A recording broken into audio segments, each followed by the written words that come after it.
জন্ম আমার নবীর যুগে হলে কেমন হতো,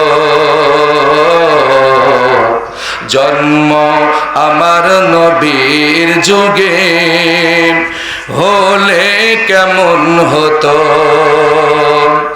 দুনয়নে রাসূল পাক দেখলে কেমন হতো, দুনয়নে রাসূল পাক দেখিলে ভালো হতো। জন্ম আমার নবীর যুগে হলে কেমন হতো, জন্ম আমার নবীর যুগে হলে কেমন হতো। আসতো ভেসে হযরতি বেলালের মধুর আযান, নারে তাকবীর। সেই আজানে ছিল এমন প্রেম মুগ্ধ রহমান। সুবহানাল্লাহ জোরে বলেন। আসতো ভেসে হযরতি বেলালের মধুর আযান, সেই আজানে ছিল এমন প্রেম মুগ্ধ রহমান। দয়াল নবীর পিছে নামাজ পড়লে কেমন হতো। সুবহানাল্লাহ বলেন, আরো জোরে মানেন সুবহানাল্লাহ। মানে রাগ করছেন নাকি? মানে ফিরি ফিরি পাচ্ছেন তো? এই শিল্পী নিয়ে আসতে হলে নিম্নে 1 লাখ দেয়া লিখতো, তাও হইতো না। একেবারে কি খারাপ হচ্ছে?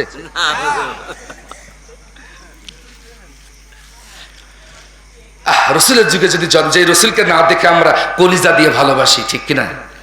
যে রসুলের কথা শুনেছি কোরআনে হাদিসে, আমরা রসুলকে জীবন দিয়ে ভালোবাসি।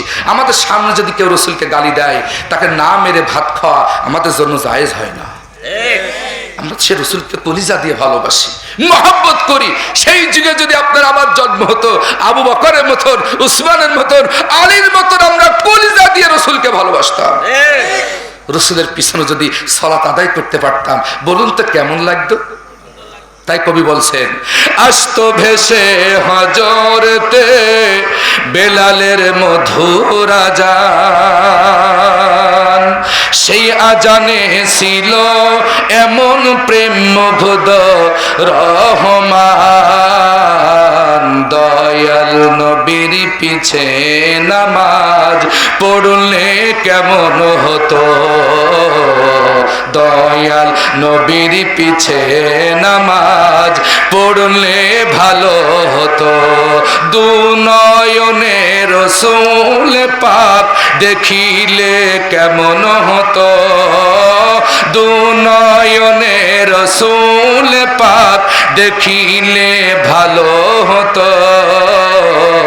জন্ম আমার নবীর যুগে হলে কেমন হতো, জন্ম আমার নবীর যুগে হলে কেমন হতো। সুবহানাল্লাহ। একটু চিন্তা করুন, এই যে আকাশ দেখছেন মাথার উপরে, এই যে জমিনে বসে আছেন, এই যে গাছগাছালি দেখছেন, পাহাড় দেখছেন, চন্দ্র দেখছেন, সূর্য দেখছেন, গ্রহ নক্ষত্র দেখছেন, এগুলো একদিন থাকবে না, আমরা থাকবো না, এগুলো সব ধ্বংস হয়ে যাবে। কথাটা কার? আমরা থাকবো না, সব শেষ হয়ে যাবে। আল্লাহ রাব্বুল আলামিন বলেন,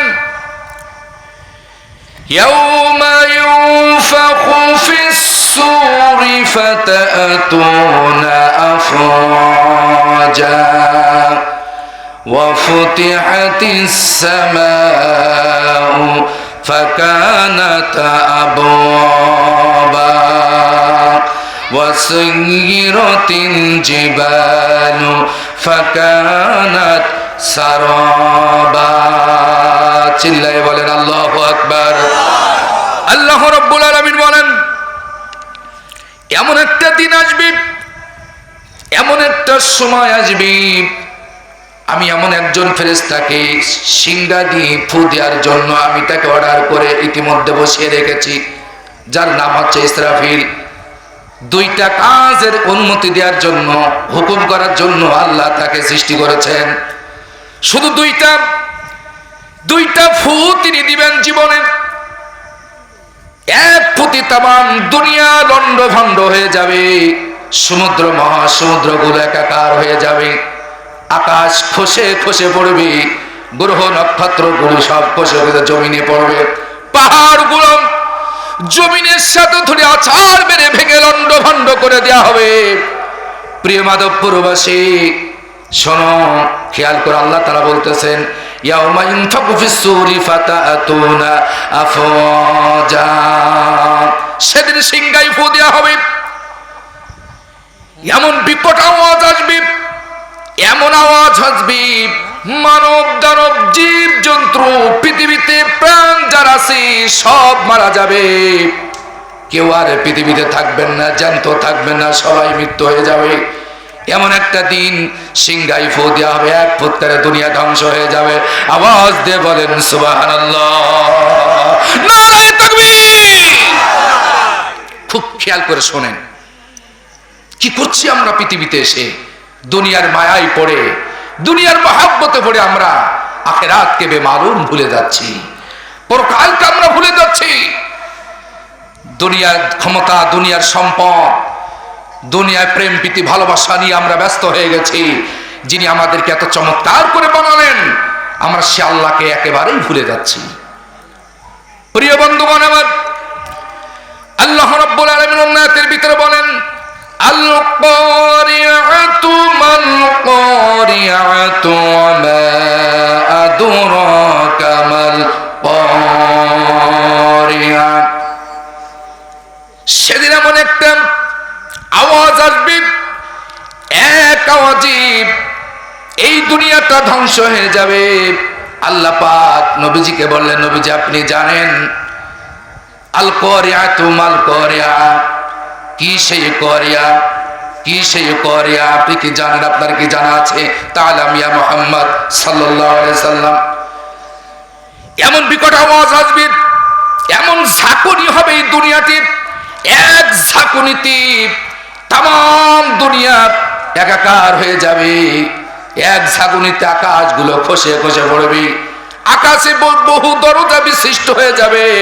ওই বিশাল গ্রহ নক্ষত্র গুলি, গ্যালাক্সি গুলি খসে খসে জমিনে পড়বে। আপনি কি জানেন সেই কারিআ সম্পর্কে? আপনার কি জানা আছে? ইয়া মুহাম্মদ সাল্লাল্লাহু আলাইহি সাল্লাম, সেদিন এমন এক কারিআ হবে, এমন পৃথিবী লন্ডভন্ড হবে, এমন দুর্ঘটনা হবে, এমন অ্যাক্সিডেন্ট হবে, এমন দুর্ঘটনা হবে, ইয়াউমা ইয়াকুনুন নাসু কাল ফারাশিল মাবসুত। মানুষ দলে দলে পঙ্গপালের ন্যায়, মানুষ দলে দলে আল্লাহর দরবারে পাগলের মতন হাজির হবে। সেই দুর্ঘটনার দিন মানুষ সকল উপস্থিত হয়ে যাবে। ও আমার মাধবপুরবাসী, বল্লভপুরবাসী, আজকে দুয়ার অনুষ্ঠান মানে যারা আমাদের ছেড়ে চলে গেছে তাদের জন্য আল্লাহর দরবারে মাগফিরাত কামনা হবে। এই পৃথিবীতে আমরা একদিন থাকবো না, আমরাও চলে যাব। এতে কোনো সন্দেহ আছে নাকি? জোরে বলেন, সন্দেহ আছে? মরতে হবে বিশ্বাস কি আমাদের আছে? কার কার আছে একটু হাত তোলেন তো দেখি। নারায়ে তাকবীর। একটু জোরে বলতে হবে, নারায়ে তাকবীর। আরো জোরে, নারায়ে তাকবীর। এতে কোনো সন্দেহ? আবু জাহেল বলেন, আবু লাহাব বলেন, উতবা সাইবা বলেন, ফিরাউন বলেন, নমরুদ বলেন, মৃত্যু যে হবে না এটা কেউ অস্বীকার করে নাই। আল্লাহ রাব্বুল আলামিন সূরা বাকারার 28 নম্বর আয়াতে আল্লাহ পাক বললেন, কাইফা তাকফুরুনা বিল্লাহি ওয়া কুনতুম আমাতা ফাআহইয়াকুম সুম্মা ইউমীতুকুম সুম্মা ইউহয়ীকুম সুম্মা ইলাইহি তুরজাউন। আওয়াজ দিয়ে বলেন আল্লাহু আকবার। প্রিয় ভাইরা, কাল্লা গান আল্লাহ পাক বলেন, কাইফা তাকফুরুনা বিল্লাহ, কেমনে তোমরা আল্লাহকে অস্বীকার করো? ওয়া কুনতুম আমওয়াতান, তোমরা ছিলে মৃত, তোমাদের তো কোনো নাম ঠিকানা ছিল না। একটু চিন্তা করেন, মায়ের গর্ভে যখন আমরা ছিলাম না, কোথায় ছিলাম, আমাদের কি ছিল, আমাদের কি পরিচয় ছিল? গিফারি সাহেব আসবে দুনিয়াতে কেউ জানতো না, আব্দুর রহিম আসবে দুনিয়াতে কেউ জানতো না, আলী আসগার আসবে দুনিয়াতে কেউ জানতো না, আবু জাহিদ আসবে কেউ জানতো না, আবু সাইদ আসবে কেউ জানতো না। কি ছিল তোমাদের? তোমরা ছিলে মৃত, অস্তিত্বহীন ছিল, তোমাদের কোনো অস্তিত্বই ছিল না, তোমাদের নাম ঠিকানা ছিল না, পরিচয় ছিল না। আল্লাহ পাক বলেন আমি তোমাদেরকে জিন্দা করেছি, তোমাদেরকে দুনিয়ায় পাঠিয়েছি। তার মানে এখানে মায়ের পেটের কথা আল্লাহ পাক বললেন, তোমাদেরকে জিন্দা করা হলো। তোমাদের কোনো ঠিকানা ছিল না, কোনো পরিচয় ছিল না। মায়ের পেটের ভিতরে আমি আল্লাহ রাব্বুল আলামিন তোমাদেরকে স্থান দিলাম। ও আমার মাধবপুরবাসী, কান লাগাও। কার সাথে বেঈমানি করেন? কার সাথে নাফরমানি করেন? কোন আল্লাহর কিতাবের সাথে বেঈমানি করেন, নাফরমানি করতেছেন? জবাব কিন্তু দেয়া লাগবে, আসছে সামনে আলোচনা আমি করব। আল্লাহ পাক বলেন তোমার কোনো ঠিকানা ছিল না, অস্তিত্ব ছিল না। আল্লাহ অন্য আয়াতের ভিতরে বলেন তোমার পিতা তোমার মাতা দুইজনে মিলনের মাধ্যমে লাফিয়ে উঠা পানি দিয়ে, এক ফোঁটা নাকাপ পানি দিয়ে মায়ের পেটের ভিতরে আমি আল্লাহ পাক তোমাকে বানিয়েছি, তোমাকে হায়াত দিলাম, তোমাকে জিন্দা করলাম। প্রথম 40 দিন তুমি জমাট বাঁধা রক্ত ছিলেন, এরপরে 40 দিন তুমি শুক্রাণু ছিলেন, এরপরে 40 দিন তুমি মাংসে পরিণত ছিলে, এরপরে আস্তে আস্তে গোটা বডি আমি আল্লাহ মায়ের পেটের ভিতরে 3 করে আমি আল্লাহ বানিয়েছি। আরো জোরে কোন সুবহানাল্লাহ। কি ছিল আমাদের? আমি তোমাদেরকে জিন্দা করেছি, আমি তোমাদেরকে হায়াত দিলাম। সে আল্লাহকে কাইফা তাকফুরুনা বিল, আল্লাহ আফসোস করে বলছেন কিভাবে তোমরা আল্লাহকে অস্বীকার করো? সে আল্লাহকে কেমনে ভুলে গেলে? আজান হয়ে যায় মসজিদে, নামাজ আসে না, এরকম মানুষ মাধবপুরে এই বর্ডার এলাকায় আছে না নাই? বেশি না কম? আহা, অথচ এক ওয়াক্ত নামাজ কাজা করলে 80 হোক বা জাহান্নামের আগুনে পড়তে হবে। আর 1 হোক বা সমান কত? 2,88,00,000 বছর। এটা মনে হয় সাধারণ হিসাব নাকি? শোনেন, একটু একটু বিবেক খাটান। আমি আজ গরম ওয়াজ করবো না, একেবারে যেহেতু দোয়ার অনুষ্ঠান, আমি ঠান্ডা মাথা আপনাদের আখিরাতের ভয়, পরকালের ভয়, কবরের ভয় একটু আমি অন্তরে ঢুকাই দিতে চাই। গরম ওয়াজ তো অনেক শুনেছেন তাফসীর মাহফিলে। প্রিয় ভাইরা কান লাগান, একটু খেয়াল করেন। 1 ওয়াক্ত সালাত কাজা করলে, নামাজ কাজা করলে 80 হোক বা জাহান্নামের আগুনে পোড়া লাগবে। আর 1 হোক বা সমান 2,88,00,000 বছর। আল্লাহু আকবার বলেন। 1 হোক বা সমান 2,88,00,000 বছর। তাই 2,88,00,000 দিয়ে 80 গুণ করেন, 1 ওয়াক্তের আপনার শাস্তি ভোগ করা লাগবে। তাহলে দিন নামাজ কয় ওয়াক্ত পড়া ফরজ? সবাই জোরে বলেন। 5 ওয়াক্তের ভিতরে এমন মুসল্লি আছে 5-7 দিনই 35 ওয়াক্তের ভিতরে 1 ওয়াক্ত পড়ে শুধু জুমার নামাজ। তাহলে আপনি 34 ওয়াক্ত কাজা করে 1 ওয়াক্ত পড়তেছেন। 1 ওয়াক্ত কাজা করলে 80 হোক বা 1 হোক বা সমান 2,88,00,000 বছর।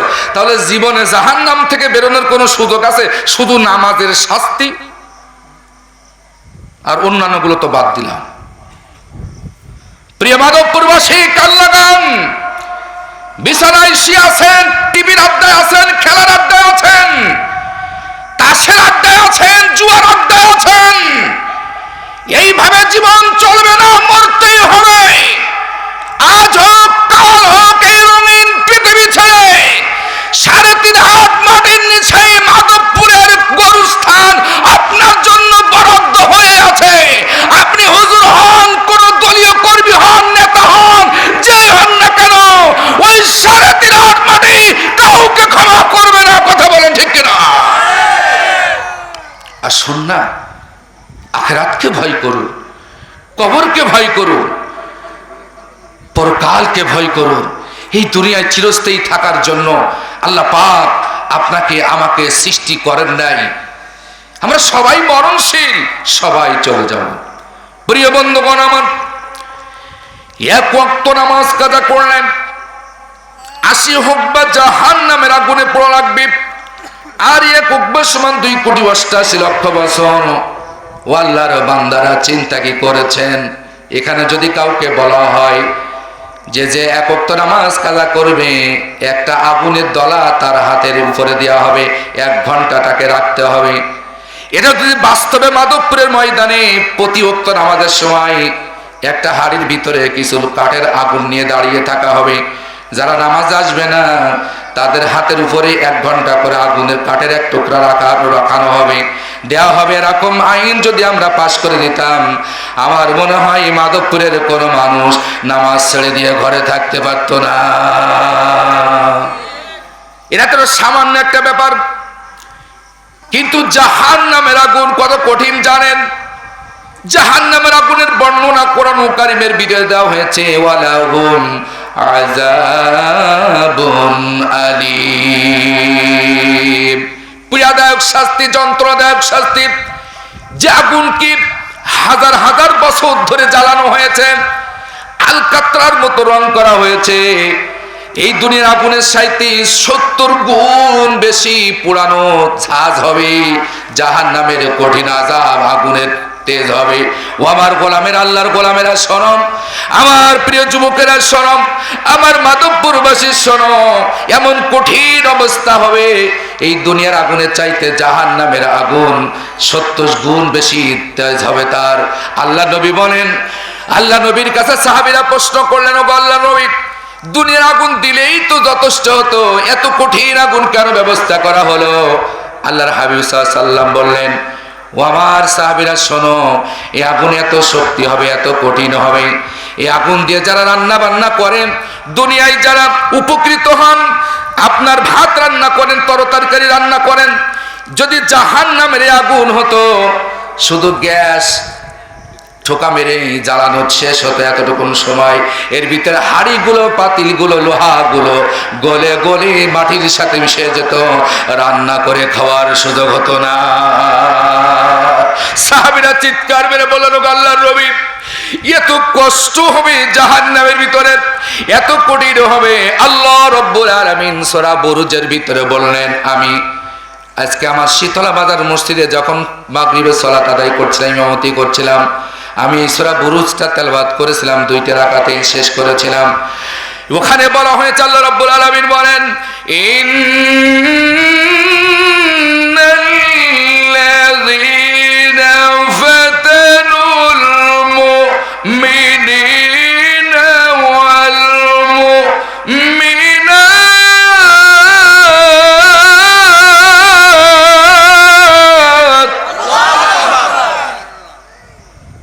ثم لم يتوبوا فلهم عذاب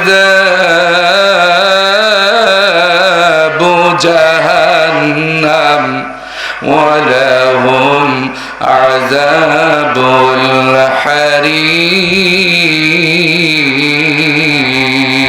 الحريق। আল্লাহ রাব্বুল আলামিন বলেন, শোনো মুসলমানেরা, কি কঠিন কথা। আমি যখন নামাজের ভিতরে তেলাওয়াত করছিলাম, অর্থগুলো যখন সামনে পরিষ্কার হয়ে আসছিল, অর্থগুলো যখন ভেসে আসছিল, আহারে আমার চোখের ভিতরে মনে হচ্ছিল পানি চলে আসলো। কি কঠিন বক্তব্য আল্লাহ রাব্বুল আলামিন আয়াতের ভিতরে দিয়েছেন।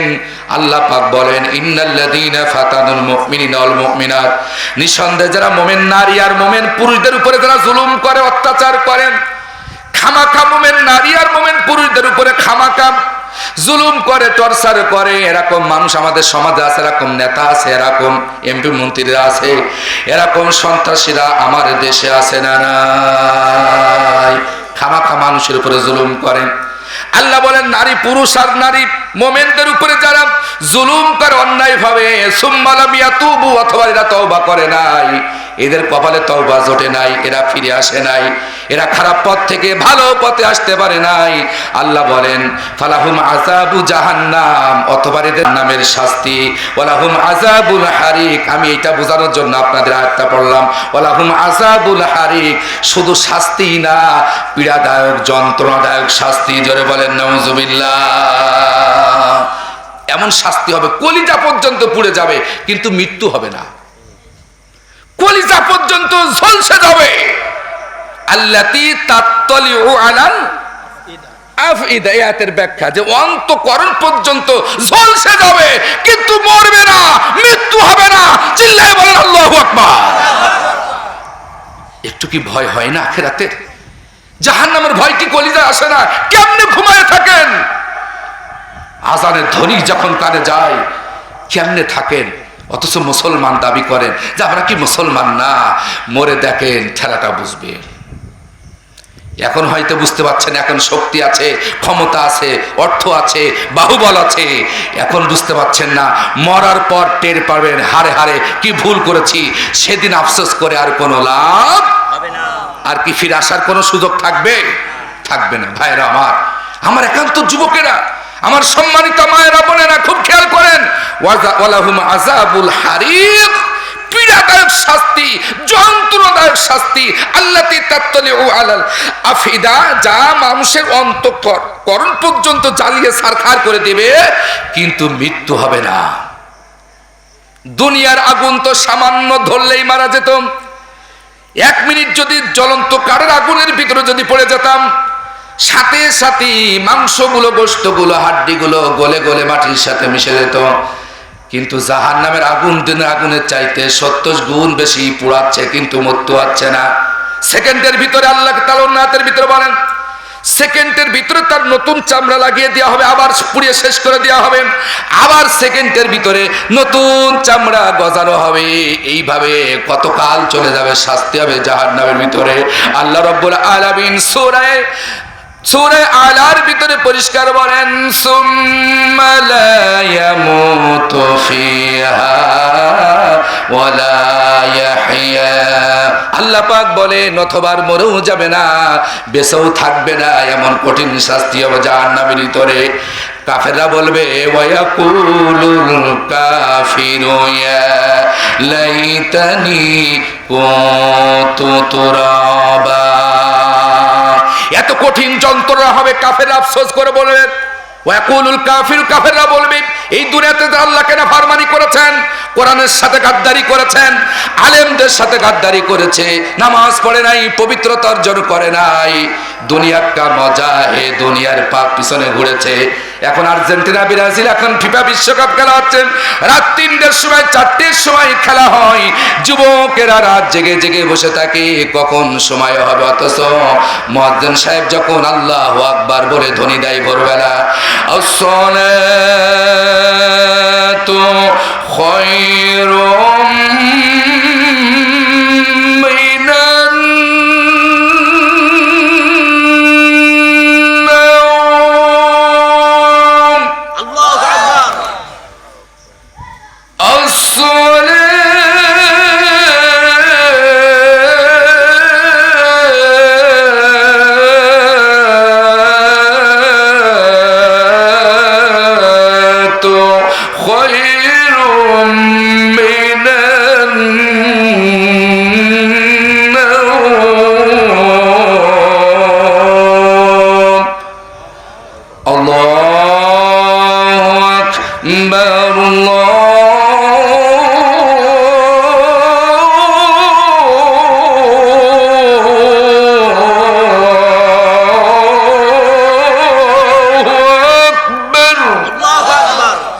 চলে বলুন আল্লাহু আকবার। খারাপ লাগতেছে? অল্প সময় কথা বলবো, আপনাদের বেশি কষ্ট দিব না। আসেন, কি করছি আমরা আল্লাহকে বাদ দিয়া, আল্লাহর আনুগত্য বাদ দিয়া কার পিছনে আমরা সময় দিচ্ছি? মুয়াজ্জিন সাহেব যখন ভোরবেলা ডাকে, এসো, আর ঘুমায়ও না, আর সালাতু খায়রুম মিনান নাওম, ঘুম হইতে এখন নামাজ উত্তম। সুবহানাল্লাহ জোরে বলেন। আর ঘুমায়ও না, অনেক ঘুমাইছো। কিন্তু যুবকেরা সারা রাত মোবাইল ঘেটে ঘেটে নেটে থেকে যখন মুয়াজ্জিন সাহেব ডাকে, আর ঘুমায় না, নামাজ উত্তম, তখন ওরা বলে, মুয়াজ্জিন সাহেব ওটা আমাদের জন্য না, ওটা মুসল্লিদের জন্য, এখন আসছে নামাজ হইতে ঘুম উত্তম। ঠিক কিনা বলেন? আরো জোরে বলেন। এরকম মুসলমান আছে না? তো মাধবপুরীরা খবর আল্লাহর ওলি, এরা আজান হলে আর ঘুমায় না, সব মসজিদে ছুটে আসে। মা বোনেরা তো ওদের কথা বাদ দেবে, অত সব রাবিয়া বুসরি, ওরা আজানের অপেক্ষায় থাকে কখন মুয়াজ্জিন বলবে, তাই নাকি? যদি এরকম হয় আজান হলো নামাজ হলো না, শোনো আমার যুবকেরা, কি কঠিন শাস্তি তোমার জন্য অপেক্ষা করছে। সেদিন বলবেন কুমতু তুরাবা, মাটির সাথে কেন মিশে যায় না, মাটি আজকে কেন আমাদেরকে ধরে না, মৃত্যু কেন হয় না? দুনিয়ার আগুনে পড়লেই তো মৃত্যু হয়ে যেত, মানুষ সাথে এত মারা যেত, আজকে এত পোড়ায় এত যন্ত্রণা, কেন মৃত্যু হয় না, মউত কেন হয় না? আল্লাহ পাক বলেন আজকার মউত হবে না, শাস্তি আর শাস্তি আজকে ভোগ করো। লা ইয়াযুকুল আযাব ফাযুকুল আযাব বিমা কুনতুম তাকফুরুন। কুফরি করার কারণে, আমার সাথে গাদ্দারি করার কারণে আজকে আযাবের স্বাদ গ্রহণ করো, কেমন মজা লাগে। নাউযুবিল্লাহ। আযাব কি মজা লাগে? কষ্টদায়ক, কঠিন শাস্তি হবে। আসুন না, আজকে যারা কবরে চলে গেছে তারাই বুঝতে পারছে ওই জায়গাটা কত ভয়াবহ। যারা গরুস্থানে আছে আজকে তারাই জানছে ওই জায়গাটা কত কঠিন। আমরা বুঝতে পারছি না, আমরা মনে করছি মারা যাব, 3 দিনে খতম হবে, 40 দিনে কালেমা খতম হবে, 3 দিনে দোয়া হবে, হুজুররা দোয়া করবে, গিভারি সাহেবরা আসবেন, আমরা বেহেশতে চলে যাব। আসলে কি বিষয়টা এরকম না? দোয়া করেন আর না করেন, আপনার আমল যদি ভালো হয়, ফেরেশতারা আপনাকে জান্নাত থেকে রেশমি কাপড় নিয়ে এসে, জান্নাতি কাপড় নিয়ে এসে আপনার রূহটাকে নিয়ে আর জান্নাতে চলে যাবে। সুবহানাল্লাহ বলবেন না? বলবেন না? আর যদি বেঈমান হয়ে মারা যান, জাহান্নামে ফেরেশতারা আসবে, এত ফেরেশতা আসবে আপনাকে নিয়ে জাহান্নামের আগুনে নিক্ষেপ করবে। জোরে কর নাউযুবিল্লাহ। তাহলে এখানে দুয়ার প্রশ্ন আসে না, আপনার প্রশ্ন হচ্ছে আমল। আমল যদি ভালো হয় দোয়া লাগবে না, এমনিতেই বেহেশতে চলে যাবেন। সুবহানাল্লাহ করে বলেন। তবে হ্যাঁ, নেক সন্তানেরা যদি দোয়া করে, সেটা পিতামাতার আমলনামায় তাদের এই নেকিটা পৌঁছাবে। আর আল্লাহ দোয়া যেহেতু শিখাই দিয়েছেন, পিতামাতার জন্য দোয়া করো, কোরআনে আছে না নেই? কিন্তু শর্ত হচ্ছে আমল থাকা লাগবে, ঈমান থাকা লাগবে। নবী হযরত ইব্রাহিম সাল্লাম তার বাপের জন্য দোয়া করছিলেন, আল্লাহ তাআলা বললেন, হে নবী, আপনার আব্বা হচ্ছে কুফরি করছেন, সে মূর্তি পূজারী, তার জন্য দোয়া করার দরকার নাই, সে জাহান্নামী। নাউযুবিল্লাহ। কত কঠিন কথা আপনি চিন্তা করেন। একজন নবীর কে আল্লাহ তাআলা এই অর্ডার দিলেন, আর আপনি আমি কোথাকার, যেদিকে তাকাই সেদিকে গোনা আর গোনা ছাড়া কিছু দেখা যায় না। এরপরেও বলি নামাজ না পড়লে কি হবে? ঈমান ঠিক আছে। কত বড় গাদ্দারি করছেন। যার নামাজ নাই তার ঈমানই নাই। প্রিয় আমার যুবক ভাইয়েরা, একটু খেয়াল করুন, লক্ষ্য করুন। আমি যেটা বলছিলাম, ফজর আজান হয়, ইমাম সাহেব রাখে, এখন ঘুম হইতে নামাজ উত্তম, কিন্তু আপনারা সেই দিকে আসেন না, নামাজ আসেন না। অথচ ব্রাজিলের, আর্জেন্টিনার ফিফা ফুটবল খেলা দেখার জন্য সারা রাত জেগে থাকেন। প্রত্যেকটা মিনিট, প্রত্যেকটা সেকেন্ডের হিসাব, প্রত্যেকটা ঘন্টার হিসাব আল্লাহর আদালতে দেওয়াই লাগবে। কথা বলেন ঠিক কিনা? কারণ এর হিসাব নিবেন কে? সূরা গাশিয়ার ভিতরে রব্বুল আলামিন বললেন, ইন্না ইলাইনা ইয়াবাহুম সুম্মা ইন্না আলাইনা হিসাবাহুম। কোরআন শোনেন, আমি কোরআন টু কোরআন দিয়ে কথা বলবো, তাফসীর করবো আল্লাহর কোরআন দিয়ে। শোনো আল্লাহর বান্দারা, আল্লাহ বলেন, ইন্না ইলাইনা ইয়াবাহুম, অবশ্যই তোমাদেরকে আমার কাছে ফিরে আসা লাগবে, প্রত্যাবর্তন করা লাগবে, রিটার্ন আসা লাগবে। সুম্মা ইন্না আলাইনা হিসাবাহুম, অতঃপর তোমাদের সকল কর্মের হিসাব নিকাশ নেয়ার দায়িত্ব আমি আল্লাহর উপরে। চুল সেরা হিসাব নেব, মাথার চুল অপেক্ষা চিকন যদি কোনো তুমি গুনাহ করে থাকো, আমি চুল সেরা হিসাব কড়াই ভাবে আমি আল্লাহ তোমার কাছ থেকে সেদিন বুঝে নিব।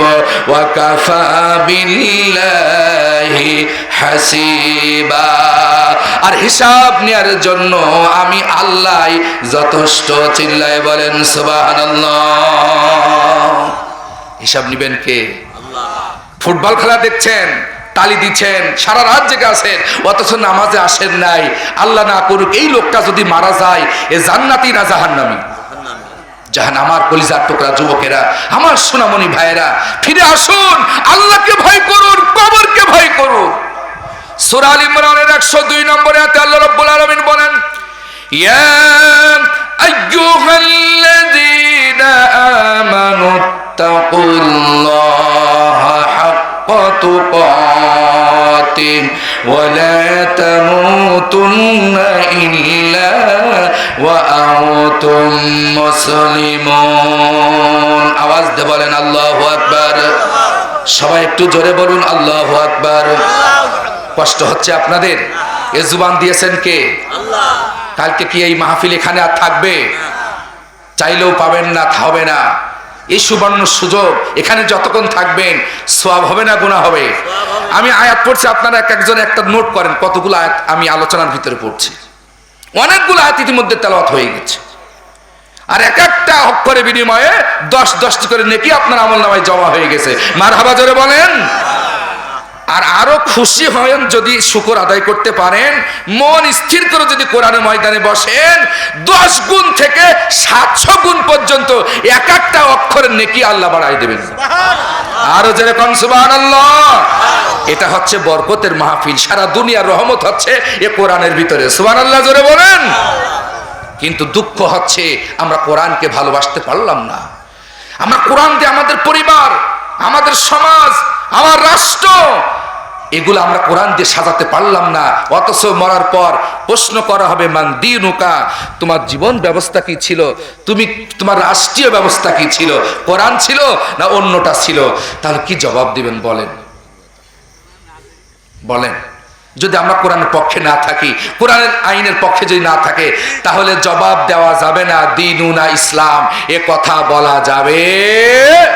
একটু সামনে গিয়ে আসেন আর একটু জিকির করেন লা ইলাহা। আসেন একটু গিয়ে একটু নড়ে চড়ে বসেন, আপনাদের সাথে একটু মহাব্বত হোক। লা ইলাহা, আরো জোরে লা ইলাহা ইল্লাল্লাহ, লা ইলাহা, জোরে সবাই লা ইলাহা, লা ইলাহা ইল্লাল্লাহ মুহাম্মাদুর। একদিন, 2 দিন, 3 দিন পর ছেড়ে যেতে হবে এই মায়ারি ঘর। একদিন, 2 দিন, 3 দিন পর ছেড়ে যেতে হবে এই মায়ারি ঘর। একদিন, 2 দিন, 3 দিন পর ছেড়ে যেতে হবে এই মায়ারি ঘর। চিল্লায়ে বলেন ঠিক কিনা? প্রেম প্রীতি ভালোবাসার এই দুনিয়ায় কত জন আপন ছিল, মায়ার বাঁধন ছিন্ন করে সবাই তো চলে গেল। প্রেম প্রীতি ভালোবাসার এই দুনিয়ায় কতজন আপন ছিল, মায়ার বাঁধন ছিন্ন করে সবাই তো চলে গেল। আপন তো চিরদিন হয় না আপন। চিল্লাই বলেন ঠিক না বেটি? বাপ মারা গেছে, কলিজার টুকরা সন্তান আছে না, সাথে কি গেছে?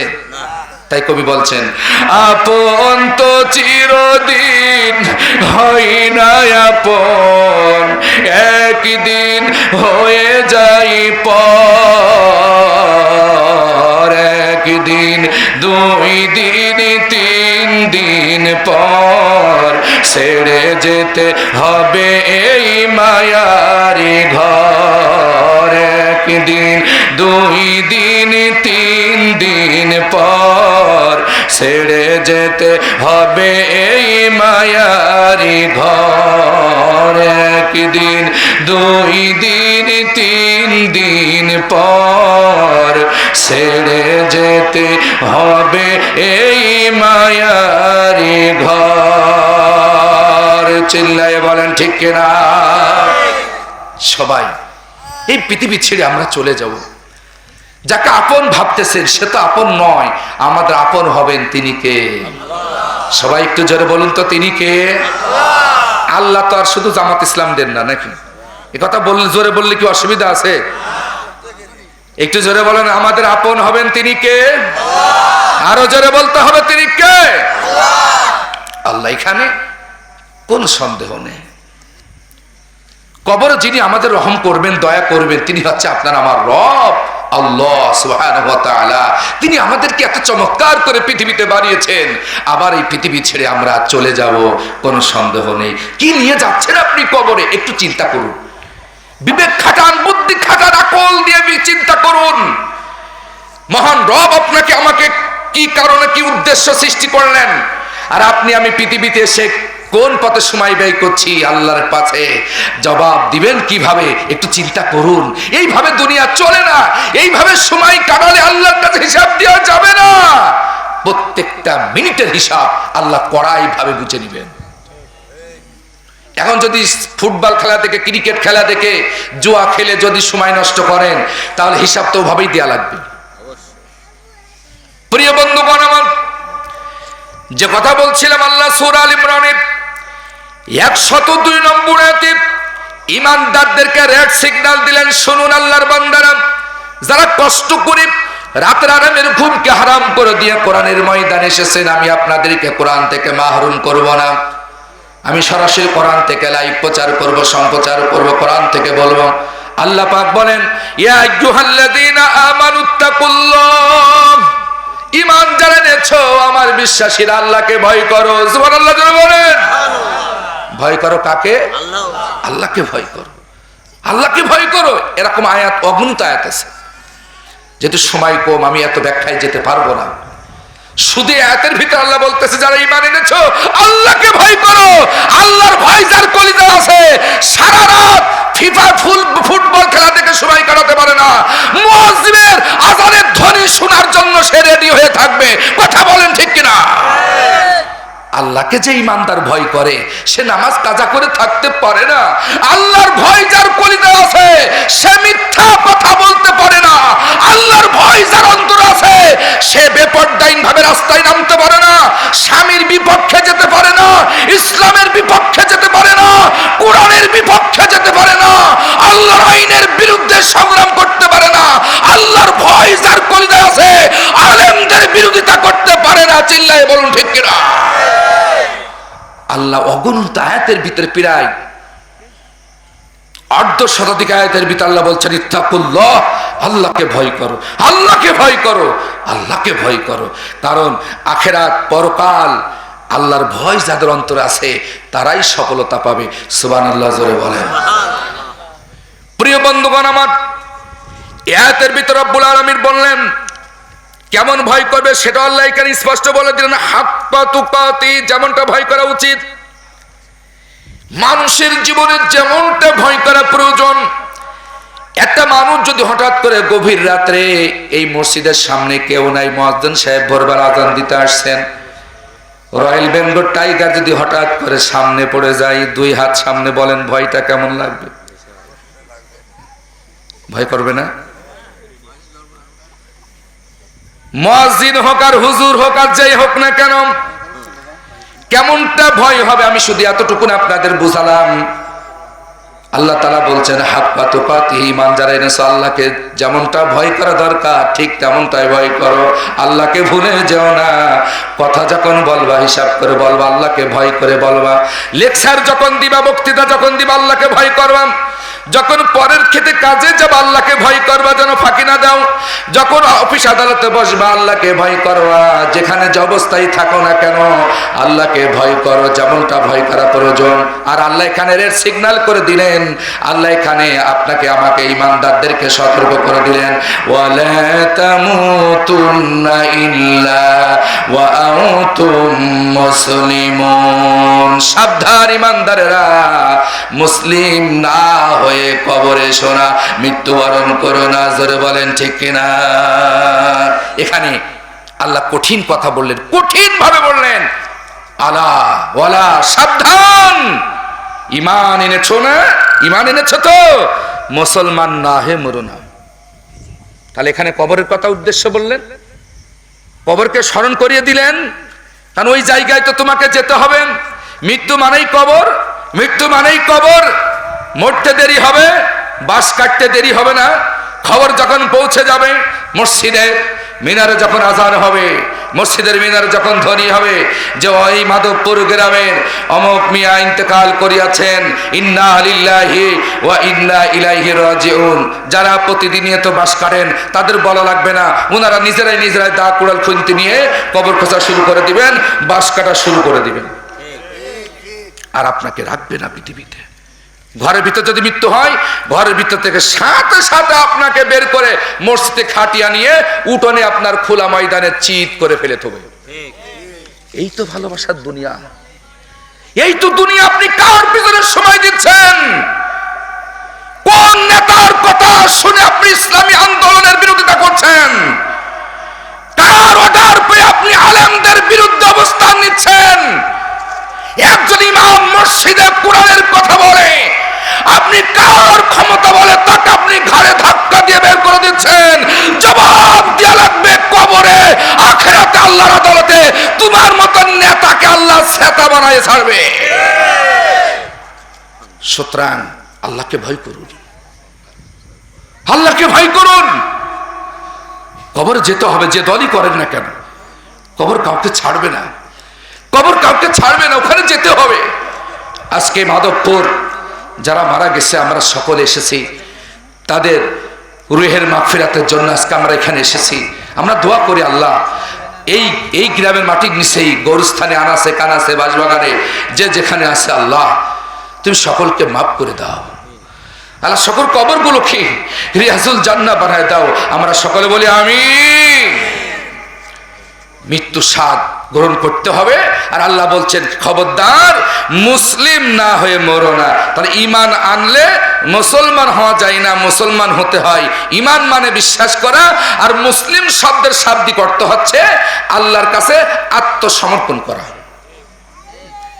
ইমান মানে বিশ্বাস করা, আল্লাহর উপরে বিশ্বাস করেছি। আর মুসলিম হওয়া মানে নিজের জীবনের সব কিছু আল্লাহর জন্য দিয়ে দিলাম। এই জীবনে আমার আর কোনো দাম নাই, কোনো অধিকার নাই। এই জীবন যিনি দিয়েছেন আমি তার কাছে আমি সঁপে দিলাম। ইন্নী ওয়াজজাহাতু ওয়াজহিয়া লিল্লাযী ফাতারাস সামাওয়াতি ওয়াল আরদা। যিনি আসমান জমিনের স্রষ্টা, আমি তার দিকে মুতাওয়াজ্জা হয়ে গেলাম। আমার জীবন, আমার মরণ আমি তার জন্য রুজু করে দিলাম। জোরে কোন সুবহানাল্লাহ। প্রিয় বন্ধুগণ আমার, এবার আসেন ওই কবরটা কত কঠিন হবে, ওই কবরটা কত মারাত্মক হবে। আল্লাহর নবী সাল্লাল্লাহু আলাইহি ওয়াসাল্লাম বলেছেন ওই কবরে এমন ফেরেশতা পাঠানো হবে, যেই ফেরেশতার চোখটা থাকবে বড় গোল্লা গোল্লা নীল বর্ণের, কিন্তু চোখে দেখতে পারবে না। এমন ফেরেশতা কবরে আযাবের জন্য পাঠানো হবে। কান আছে কিন্তু কানে শুনতে পাবে না। এমন কঠিন আযাবের ফেরেশতা কবরে পাঠানো হবে বেঈমানদের জন্য। ওদের জুবান আছে কিন্তু ওরা কথা বলতে পারবে না। বিশাল একটা হাতুড়ি দিয়া তার রূহের উপরে শাস্তি দেওয়ার জন্য পাঠানো হবে। এমন শক্তিশালী ফেরেশতা থাকবে, ওই ফেরেশতা যদি ওই লোহার হাতুড়ি দিয়া সামান্যত উহুদ পাহাড়ের উপরে যদি ঠুক করে একটা আঘাত করে, ওই উহুদ পাহাড়ের চিহ্ন ওখানে খুঁজে পাওয়া যাবে না। এমন ফেরেশতা দিয়া আপনার আমার মতন বেঈমানদেরকে আল্লাহ কবরে আযাব দিবে, শাস্তি দিবে। চিল্লায়ে বলেন নাউজুবিল্লাহ। আমার মরণ আসিবে কখন কেউ তো জানে না, আমার মরণ আসিবে কখন কেউ তো জানে না, তোমার মরণ আসিবে কখন কেউ তো জানে না। আমি মরে গেলে তোমরাই আমার ভুইলা যেও না, আমি মরে গেলে তোমরাই আমার ভুইলা যেও না, আমার মরণ আসিবে কখন কেউ তো জানে না, তোমার মরণ আসিবে কখন কেউ তো জানে না। এই পৃথিবী সারা জীবন, শুনুন, এই পৃথিবী সারা জীবন থাকার জায়গা না, অন্ধকার কবর যে হবে আমার ঠিকানা। ও ভাই, অন্ধকার কবর যে হবে তোমার ঠিকানা। এই পৃথিবী চিরজীবন থাকার জায়গা না, অন্ধকার কবর যে হবে তোমার ঠিকানা। ও ভাই, অন্ধকার কবর যে হবে আমার ঠিকানা। সবাই রেখে তোমায় চলে যাবে, কেউ সঙ্গী হবে না। সবাই রেখে আমায় চলে যাবে, কেউ সঙ্গী হবে না। আমার মরণ আসিবে কখন কেউ তো জানে না, তোমার মরণ আসিবে কখন কেউ তো জানে না। আমি মরে গেলে তোমরা আমার হইলা যেও না, আমি মরে গেলে তোমরা আমার হইলা যেও না। আমার মরণ আসিবে কখন কেউ তো জানে না, তোমার মরণ আসিবে কখন কেউ তো জানে না। চিল্লায় বলেন ঠিক কিনা? কবর মাঝে মা বাবাকে, কবর মাঝে মা বাবাকে পাওয়া যাবে না, পাবো যাকে তিনি হলেন শাহে মাদিনা। ও ভাই, দেখবো যাকে তিনি হলেন শাহে মাদিনা। কবর মাঝে নেতা গুতার খুঁজে পাওয়া যাবে না, পাবো যাকে তিনি হলেন শাহে মাদিনা। ও ভাই, দেখবো যাকে তিনি হলেন শাহে মাদিনা। তোমরা সেই নবীজির আদর্শ মেনে নাও না, তোমরা সেই নবীজির আদর্শ মেনে নাও না।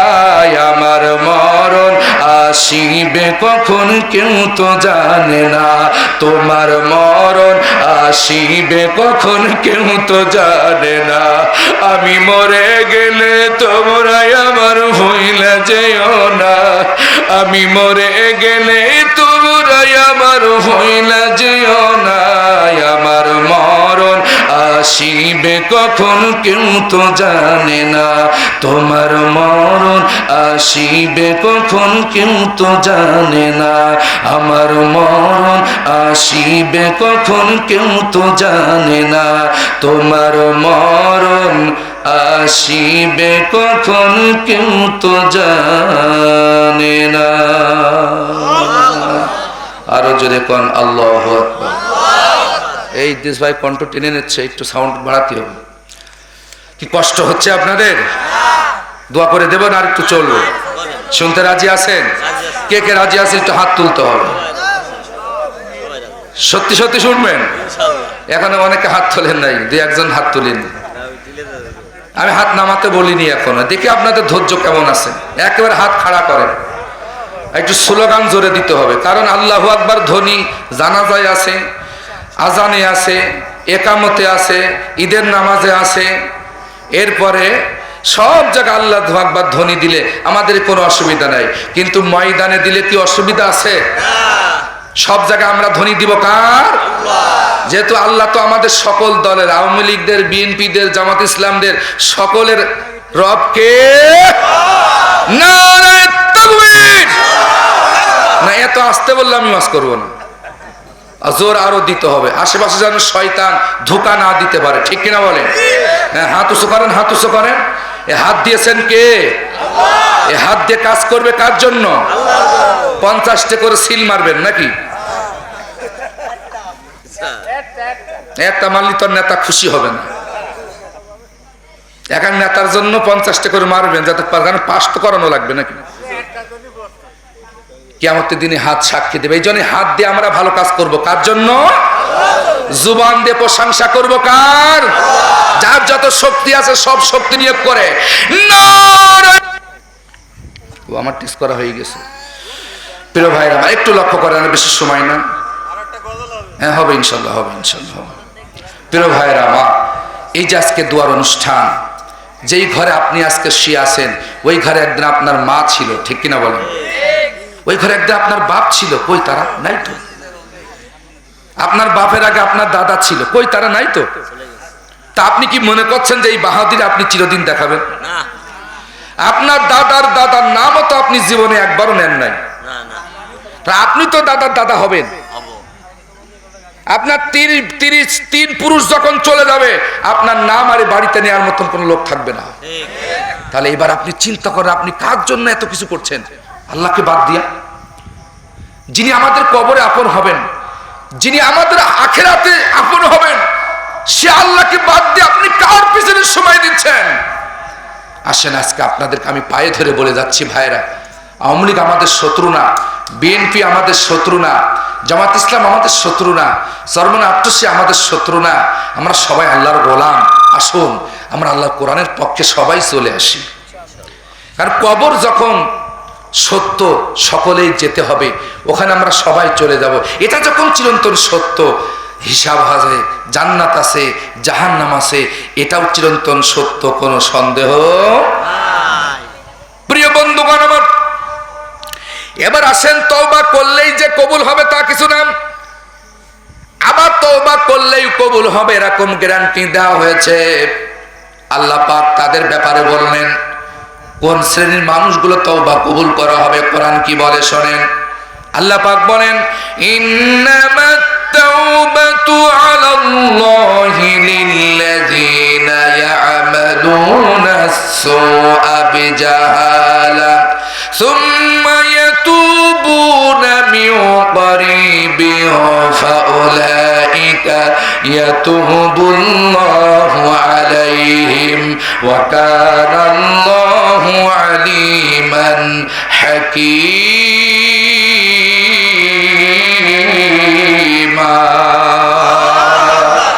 আল্লাহ পাক বলেন, ইন্নামাত তাওবাতু আলাল্লাহ। খেয়াল করেন আয়াতের দিকে, অবশ্যই তাদের তওবা আমি আল্লাহ কবুল করব, গ্রহণ করব।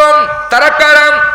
ইয়ামালুনা সুআ বিজাহালাতিন, যারা জাহেলিয়াতের কারণে ভুল বশত যারা অন্যায় করেছে, গুনাহ করেছে, পাপ করে ফেলেছে, অপরাধ করে ফেলেছে।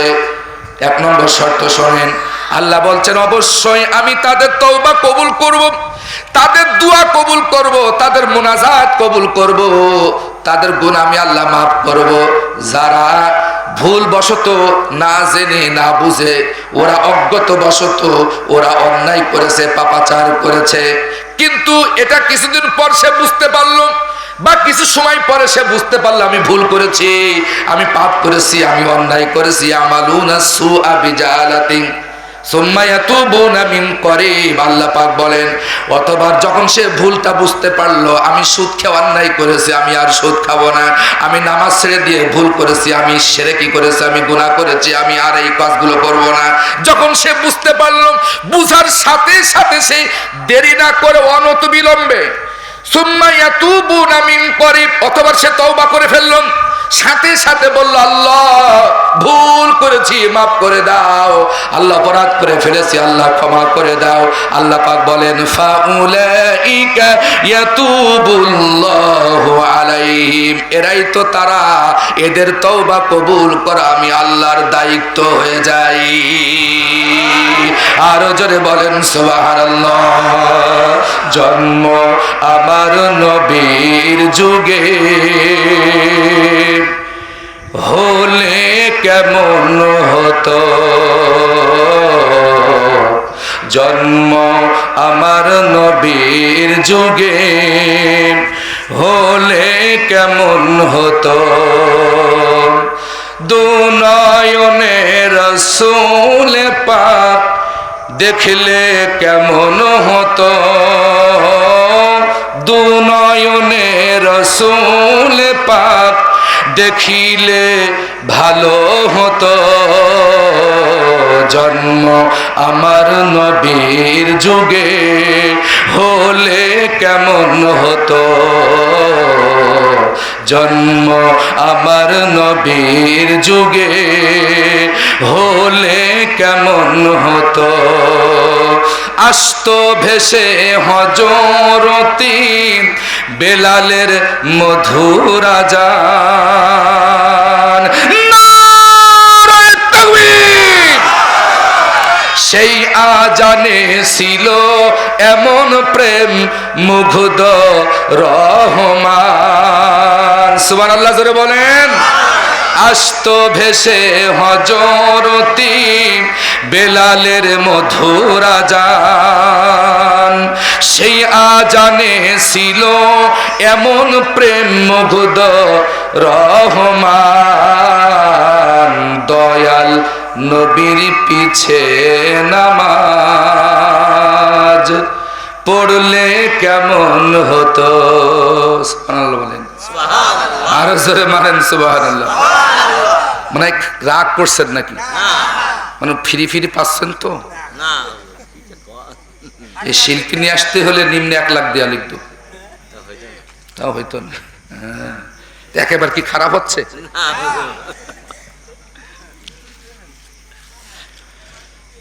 রসুলের যুগে যদি যে রসুলকে না দেখে আমরা কলিজা দিয়ে ভালোবাসি, ঠিক কিনা? যে রসুলের কথা শুনেছি কোরআনে হাদিসে, আমরা রসুলকে জীবন দিয়ে ভালোবাসি।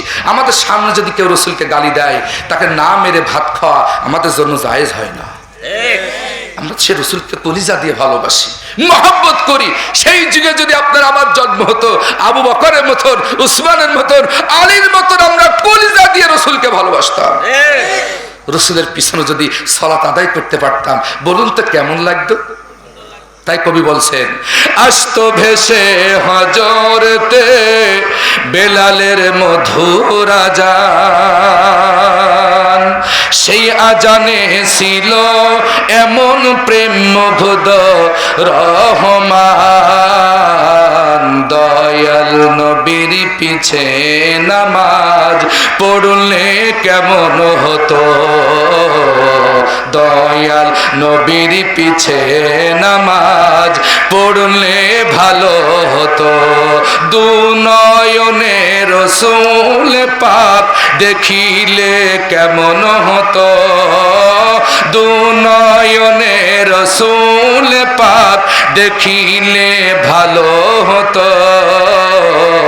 জন্ম আমার নবীর যুগে হলে কেমন হতো। জন্ম আমার নবীর যুগে হলে কেমন হতো। সুবহানাল্লাহ। যে রসুলকে আমরা জীবনে দেখিনি, সে রসুলকে আমরা কলিজা দিয়ে মহব্বত করি। এই মহব্বত যেন আমাদের মৃত্যু পর্যন্ত থাকে। যেরকম আমিন। আরো জোরে বলেন আমিন। প্রিয় বন্ধুগণ আমার, আসেন, লম্বা চড় বক্তৃতা নয়, রাত অনেক হয়েছে, আপনারা অনেকক্ষণ ধৈর্য ধরে বসে আছেন, আলহামদুলিল্লাহ। আমি একেবারে শেষ পর্যায়ে চলে এসেছি। আমি বলছিলাম তওবা কবুল হবে তাদের যারা ভুল অপরাধ করে ফেলেছে, ভুল করে ভুলটা বুঝার সাথে সাথে অনতিবিলম্বে দেরি না করে তাড়াহুড়া করে তওবা করে ফেলে। আল্লাহ আল্লাহ অপরাধ করে ফেলেছে, আল্লাহ তুমি মাফ করে দাও, শয়তানের ধোঁকায় পড়ে করে ফেলেছি, আল্লাহ তুমি রহমান, তুমি গফফার, তুমি সাত্তার, তুমি রহিম, তুমি জব্বার, তুমি করিম, আল্লাহ তুমি মাফ করে দাও। আল্লাহ বলছেন ফাউলাইকা ইয়াতুবুল্লাহু আলাইহিম, আমি তো তোমাদের তওবাই কবুল করব। সুবহানাল্লাহ জোরে বলেন। কিন্তু শর্ত হচ্ছে ভুল বোঝার সাথে সাথে আর দেরি করা যাবে না, সংশোধন হতে হবে। সূরা নিসার ভিতর আল্লাহ এই আয়াতের ব্যাখ্যা দিচ্ছেন, শোনেন। অন্য আয়াতের আস্তের দিকে আল্লাহ তাআলা এই সূরার এই আয়াতের ব্যাখ্যা দিচ্ছেন। আল্লাহ তাআলা একটি সূরার ভিতরে বলেন, ইল্লাল্লাযীনা তাবু ওয়া আসলাহু ওয়া আতাসামু বিল্লাহি ওয়া আখলাসু দীনাহুম লিল্লাহ ফাউলাইকা মা'আল মুমিনিন ওয়া সাওফা ইউতিল্লাহুল মুমিনিনা আজরান আযীমা।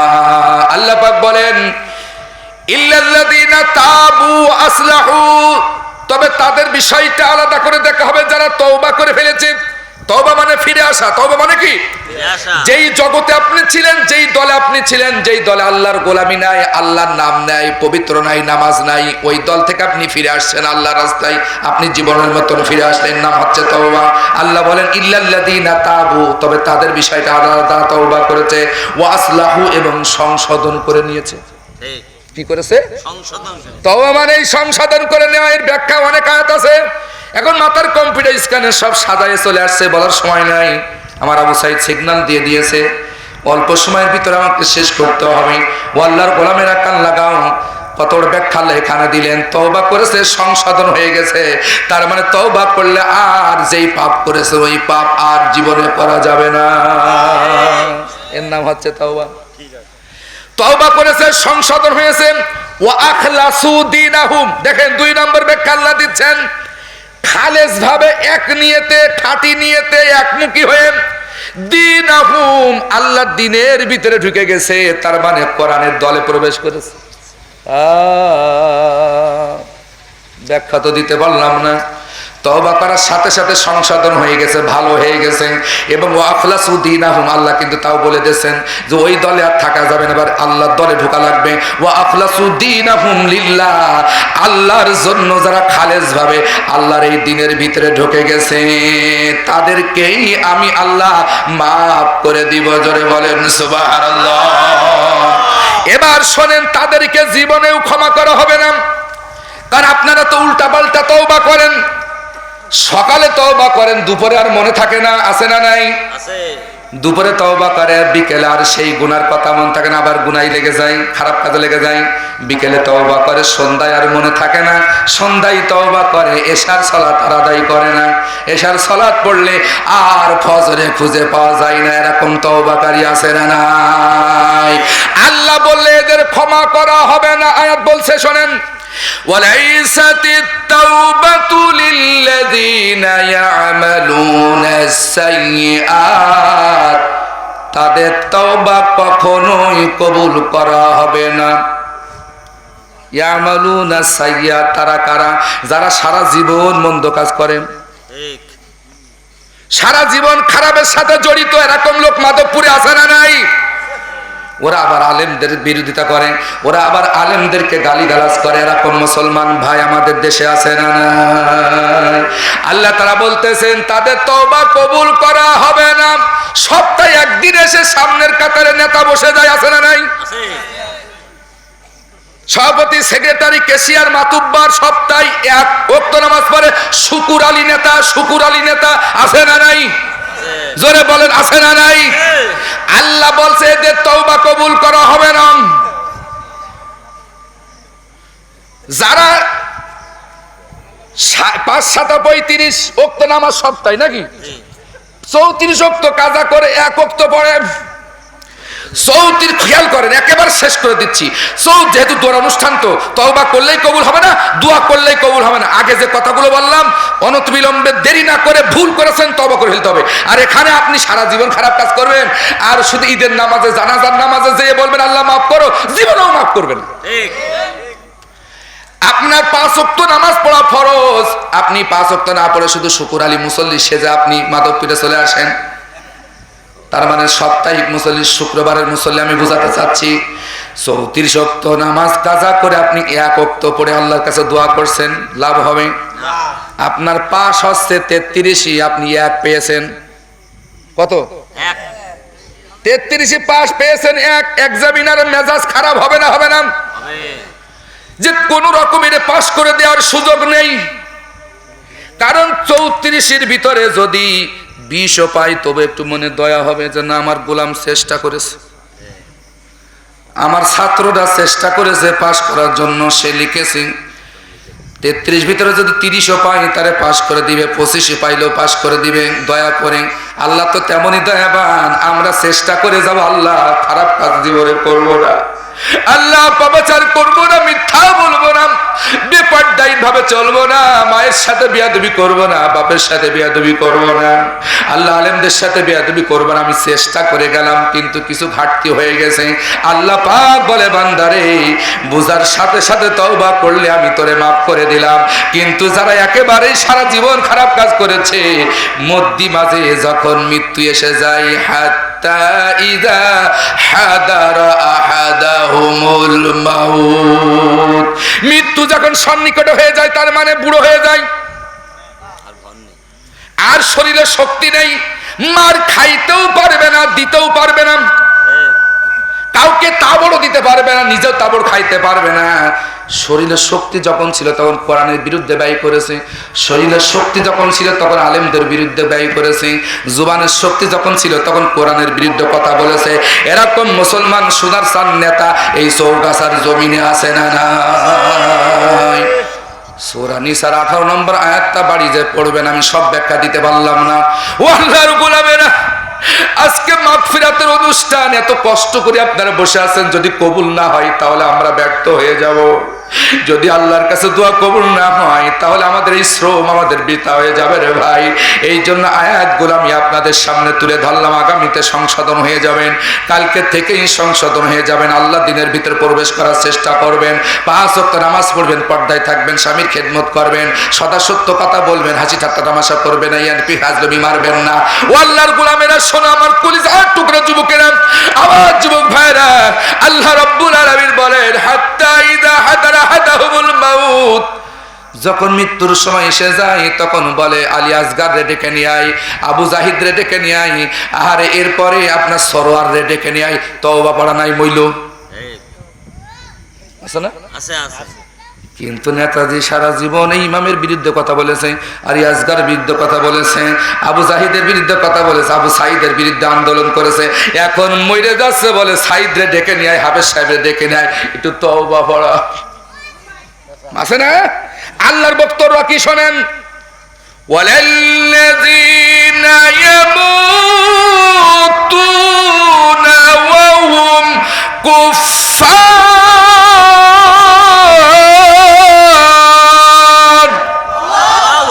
ওই সময় যারা মারা যায় ওরা কাফের অবস্থায় মরেন।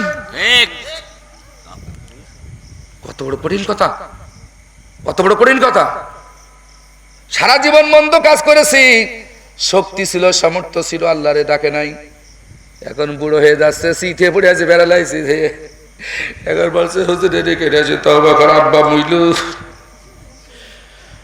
আল্লাহ বলে ওই সময় যারা মারা যায়, ওয়ালাল্লাযীনা ইয়ামুতুনা ওয়া হুম কুফফার, সারা জীবন শক্তি ছিল, সামর্থ্য ছিল, ওরা ভালো কাজ করে নাই, এখন মরে যাচ্ছে, ঠেলার সাথে বলতেছে আল্লাহ ইন্নী তুবতুল আন, এখন আমি তওবা করছি। আল্লাহ বলে কাজ হবে না, ওয়া আ'তাদনা লাহুম আযাবান আলীমা, এদের জন্যই আমি যন্ত্রণাদায়ক শাস্তি রেখেই দিয়েছি। জোরে জোরে নাউযুবিল্লাহ। ভালো থেকো বন্ধু, যদি বেঁচে থাকি দেখা হবে আবার, চারিদিকে মৃত্যুর হাহাকার শুনি, ভালো থেকো বন্ধু। এদের ভাই সাউন্ড সুন্দর করেন তো, যদি বেঁচে থাকি দেখা হবে আবার। আমার সাথে যারা পারেন গায়েন, চারিদিকে মৃত্যুর হাহাকার শুনি, ক্রন্দন হৃদয়ে আমার, মনটাকে ধুয়ে মুছে সাফ করে নাও, মনটাকে ধুয়ে মুছে সাফ করে নাও, বেলা বুঝি হয়েছে যাবার, দেখা হবে আবার।